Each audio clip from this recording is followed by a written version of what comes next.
ada dialektika sederhana di KC di Ma'iyah bahwa setiap kali kita berdiskusi, kita berdialog, kita bersama seperti ini, pasti ada 3 dimensi yang sekaligus kita dapatkan.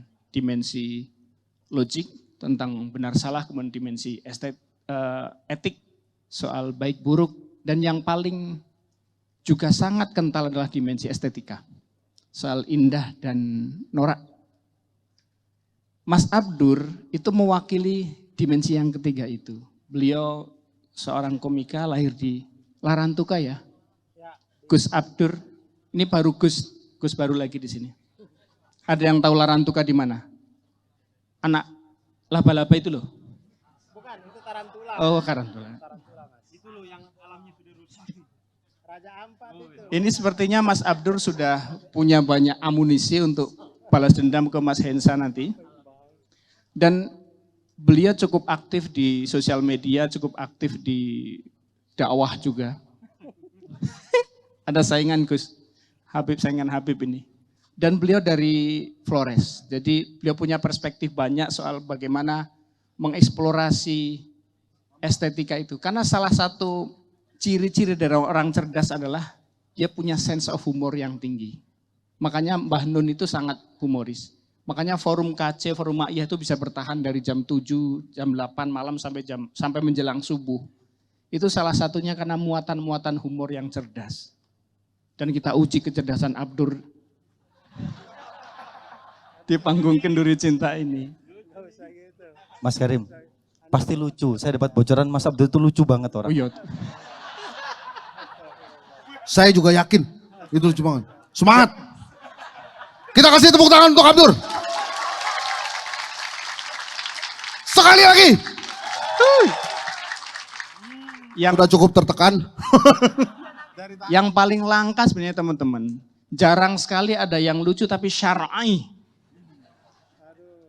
Ini sebenarnya komplit, ini paket komplit. Sehingga beliau langsung menjadi jamaah KC versi syar'inya. Kita persilahkan Mas Abdur sebebas-bebasnya, semerdeka-merdekanya untuk mengekspresikan 25 tahun Kenduri Cinta. Silakan Mas Abdur. Terima kasih. Bismillahirrahmanirrahim. Assalamualaikum warahmatullahi wabarakatuh. Alhamdulillahirrahmanirrahim. Allahumma shalli ala sayyidina Muhammad wa sayyidina Muhammad. Terima kasih banyak teman-teman semuanya sudah hadir bertahan sampai hampir pergantian hari ya sekarang ya. 23.49 sudah. Terima kasih teman-teman. Saya dari awal pertama kali diundang, saya tanya, ini saya ngomong apa nih? Kemudian, oh gampang Bang, itu nanti ada yang tanya-tanya gitu. Oh oke. Ternyata kesini, nggak ada yang nanya, langsung aja gitu. Jadi kayaknya teman-teman jangan berharap banyak dari saya ya. Tolong, ekspektasinya tolong diturunkan. Setelah tadi dapat dari Mas Sabrang, Mas Bagus, Bang Hensa gitu. Nah di saya agak turunin dikit aja. Santai, ibaratnya ini bagian dari kita istirahat. Buat teman-teman mencerna apa yang sudah tadi dibicarakan. Nah di bagian saya ini teman-teman silakan memikirkan hal lain boleh. Boleh, nggak usah fokus. Ada yang fokus saya suruh pulang. Jangan fokus ya. Baik, sejujurnya teman-teman saya tuh, kalau tadi saya dengar dari tahun 2000, Ma'iyah itu, berarti itu saya baru masuk SMP. Saya baru masuk SMP. Tidak pernah ada saya tahu Ma'iyah apa sih ini. Tidak pernah. Saya SMP di Larantuka, sebuah kabupaten kecil di Nusa Tenggara Timur. Jadi tidak pernah tahu ada Ma'iyah ini. Saya pertama kali dengar Ma'iyah tahun 2007 kalau tidak salah. Itu waktu saya kuliah di Malang. Jadi saya masuk kuliah di Malang tahun 2006. Tahun 2007 kemudian dengar pertama kali, oh ada namanya Ma'iyah gitu. Di Malang ada, saya sempat ngantar, tidak pernah ikut, tapi saya pernah ngantar teman ke situ. Jadi minta ngantar ke situ, kemudian saya antar. Lalu kemudian panjang perjalanan sampai tahun 2025, saya ada di sini nih. 25 tahun. Jadi kalau tadi Mas Sabrang bilang kita adalah gelombang, Maiyah itu adalah gelombang, maka yang ingin saya lihat tuh adalah istiqomahnya itu loh. Bayangkan kalau gelombang ini berhenti di tahun 2003 misalkan. Berarti 2007 saya nggak pernah dengar tuh. Saya ngantar teman saya entah kemana itu. Dia minta ngantar ke Maiyah. Maiyah mana? Udah nggak ada. 2003 udah hilang. Nah kita nggak tahu juga tuh, akhirnya kita nonton Arema mungkin habis itu ya. Masih keren waktu itu. Sekarang. Lalu kemudian dia bergelombang kan, maka istiqomahnya itu penting tuh. Teman-teman kalau kita bergelombang terus, memutar alirannya terus, kita akan menyentuh air-air yang dia belum kesentuh sama gelombang itu yang masih tenang. Mungkin saya dulu tuh di bagian di gelombang yang mungkin masih di danau saya itu. Nggak ada di lautnya sama, masih di danau nunggu uap dulu, ditarik sama awan, awan turunin ke laut, baru saya kena gelombangnya tuh. Akhirnya saya ada di sini tuh. Apalagi di timur kan air susah. Jadi waktu itu saya masih nunggu tuh dari kering sampai ada danau, baru saya tuh menguap ke awan, turun ke laut, baru saya kena gelombangnya, akhirnya kemudian ada di sini. Maka kemudian ya istiqomahnya itu penting. Mudah-mudahan teman-teman tidak hilang semangatnya, terus hadir, terus berbagi. What next-nya itu, kalau Bang Hensa tadi pertanyaan berat juga, apa yang selanjutnya kalau ada modal sosialnya, maka modal sosialnya itu jangan sampai kemudian modalnya hilang sama sekali, itu tandanya kita rugi kan. Kalau ada modal, kalau bisa modalnya kita keep gitu, kemudian kita cari apa yang masih kurang gitu. Nah modalnya, modal sosial ada, maka itu yang kita pertahankan. Sembari kemudian mencari biar gelombang ini terus berjalan, resonansinya makin gede, entah kemana, kemudian membuat sesuatu untuk Indonesia. Sejujurnya teman-teman, tadi saya sempat sebelum ini ngobrol-ngobrol sama Bang Hensa, tanya banyak. Sebenarnya apa yang dia bilang tadi saya baru ditanya, itu semua pertanyaan saya tadi itu. Semua itu pertanyaan saya tadi, saya tanya ke beliau, ternyata dibawa ke sini. Tahu gitu saya nggak usah tanya tuh, kalau saya nggak tanya beliau pasti nggak tahu mau bahas apa tuh seharusnya. Ternyata yang saya tanya masalah Gibran, masalah apa, ternyata dibawa di sini.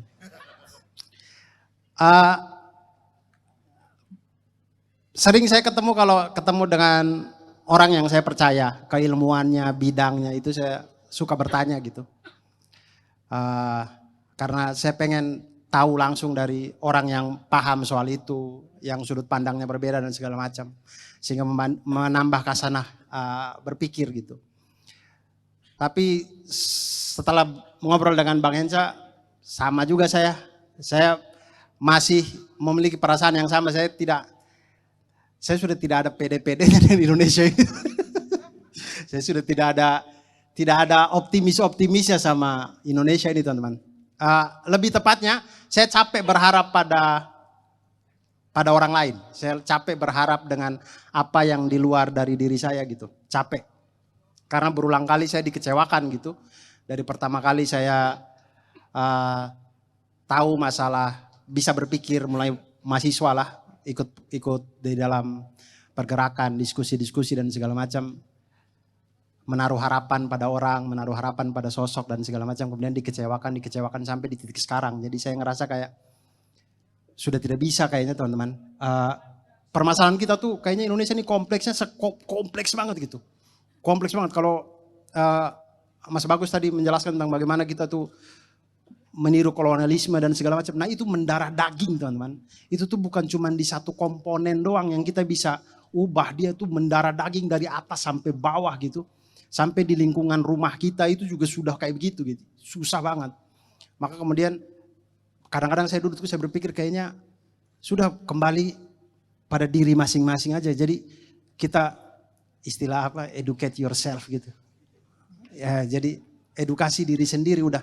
Caranya adalah masing-masing kita ini keluar dari zaman jahiliyahnya kita ini nih. Iya kita harus keluar gitu. Apa yang harus kita perbaiki. Saya beruntung sekali tahun kemarin, Desember tahun kemarin 2024. Saya tidak sengaja di bandara gitu. Pesawatnya masih lama jadi saya mampir ke toko buku di bandara. Kemudian saya tidak ada niat beli buku, cuman saya merasa kayaknya buku ini seru deh. Kemudian saya beli buku. Judulnya teman-teman pasti tahu, judulnya Atomic Habits. Penulisnya James Clear kalau nggak salah tidak namanya ya. iseng sebenarnya beli buku itu. Tapi kemudian ketika saya baca sambil nunggu pesawat, ternyata seru. Sampai di atas pesawat saya baca. Akhirnya dalam waktu mungkin 3 atau 4 hari gitu saya selesai baca buku itu dan saya merasa kayak, ih seru banget ya. Itu teman-teman, Atomic Habits itu mengajarkan kalau buat teman-teman yang belum baca. Jadi intinya adalah dia itu meminta kita untuk mengubah 1% dalam hidup kita aja. Tidak usah yang banyak-banyak. 1% aja itu dilakukan dalam waktu yang konstan, dilakukan dalam waktu yang lama, istiqomah. Dia akan menghasilkan kita yang 100% jauh lebih baik. Jauh lebih baik. Padahal yang kita ubah 1%-nya doang. Nah saya merasa buku itu tuh kayak mutiaranya Islam tapi ditulis sama orang lain gitu loh. Yang kayak itu tuh harusnya pemahamannya orang Islam tuh. Yang kayak dari situ juga, dari saya baca buku itu kemudian saya kayak sadar kayak teman-teman pasti sering banget dengar Rasulullah SAW hadisnya beliau kemudian biasa dibacakan sama khotib-khotib sama penceramah-penceramah. Itu mengatakan bahwa manusia yang untung itu adalah manusia yang hari ini, besok lebih baik daripada hari ini. Atau hari ini lebih baik daripada kemarin. Kalau yang besoknya lebih celaka daripada hari ini, dia orang yang celaka. Kemudian yang kemarin dan hari ini sama, dia orang yang rugi. Nah itu kan, saya dengar itu dari SD apa ya, dari khotbah-khotbah Jumat gitu. Tapi saya merasa kayak itu tuh hal yang berat gitu. Bagaimana bisa kita tiap hari bisa jadi lebih baik daripada hari ini tuh kayaknya susah banget teman-teman. Kalau itu kayak hari ini kita tolong 1 orang, berarti besok kita harus tolong 2 orang. Besoknya lagi kita harus tolong 3 orang. Kemudian di dalam kepala saya berpikir kayak wah susah sekali ini. Tapi gara-gara itu buku Atomic Habits, saya ngerasa kayak oh ini nih jawabannya hadis itu tuh. Kita ubah, gak usah yang muluk-muluk, 1%-1%-nya aja gitu. 1%-nya aja kita ubah, pelan-pelan. Tapi istiqomah, kayak Maiyah nih, 25 tahun. Kita istiqomah ubah 1% dalam hidup kita aja, dalam 1 tahun mungkin, atau 6 bulan, pasti ada perubahan di hidup kita mah. Sehari teman-teman, istiqomah untuk baca 1 lembar buku deh, 1 lembar deh. 1 lembar aja. Itu pasti 6 bulan dapatlah mungkin 2 buku atau 3 buku. Pengetahuan tambah. Teman-teman ubah bangun pagi yang biasa mungkin bangun jam 10, jam 11. Ubah menjadi bangun pagi gitu. Ubah 1% aja. 1% insya Allah kita akan menjadi seseorang yang lebih baik. Nah ketika kita menjadi individu-individu kita semua ini. Jadi individu-individu yang lebih baik. Resonansi kebaikannya itu kan akan mempengaruhi juga ke bangsa dan negara kita ini. Nah itulah menurut saya cara satu-satunya agar kita tidak menaruh harapan lagi pada orang lain dan kecewa berulang kali lagi. Itu aja, ubah dari hidup kita sedikit demi sedikit, sedikit demi sedikit. Paling realistisnya habis dari sini sholat subuh deh. Ya, sholat subuh. Jangan pulang dari sini tidur bangun-bangun jam 10 pagi. Pulang dari sini sholat subuh. Nah itu komitmen kita untuk berubah menjadi lebih baik. Bangun pagi, rajin makan. Rajin makan penting teman-teman. Kalau teman-teman tidak rajin makan asam lambung nanti ngaruh tuh. Jadi sulit, belajar sulit, mau diajak diskusi sulit karena asam lambung mulu segala macam. Jadi ubah pelan-pelan yang mungkin sering makannya yang terlalu banyak ibarat junk food misalkan, ubah ke makanan yang sehat. Pelan-pelan aja. Mudah-mudahan dengan itu kita menjadi sesuatu yang lebih baik. Itu aja teman-teman. Saya bersyukur banget ada Habib di sini jadinya. Saya kasih waktu ke Habib dong tentunya dong. Jangan bang, saya udah habis ini. Pertanyaan aja kan klimaksnya Maiyahan tuh di pertanyaan-pertanyaan. Ya itu teman-teman. Sebenarnya kalau sesinya itu stand up comedy gitu ya. Atau sesinya itu bertanya tentang stand up comedy gitu. Saya bisa bicara banyak. Cuman kalau bicara yang banyak saya takut teman-teman. Saya itu keilmuan saya tidak sebanyak narasumber yang lain di sini. Jadi ya ini aja. Kalau Mas Hensa tanya what next, misalkan modal sosial kita udah ada, bikin jadi komunitas stand up aja kita ini. Seru ini komunitas stand up. Udah ada teater besar, ada teater kecil, ada GBB, tinggal show deh. Bisa nih, kalau tanya ke saya bilang, udah kita jadi komunitas stand up aja. Seru komunitas stand up Indo Maiyahan. Asik, keren banget. Keren banget. Ya itu dari saya. Berikutnya nanti ada Habib yang insya Allah akan memberikan kita ilmu yang lebih banyak teman-teman. Beliau datangnya telat, ya. Emang tidak ada teladan Rasulnya sama sekali ini.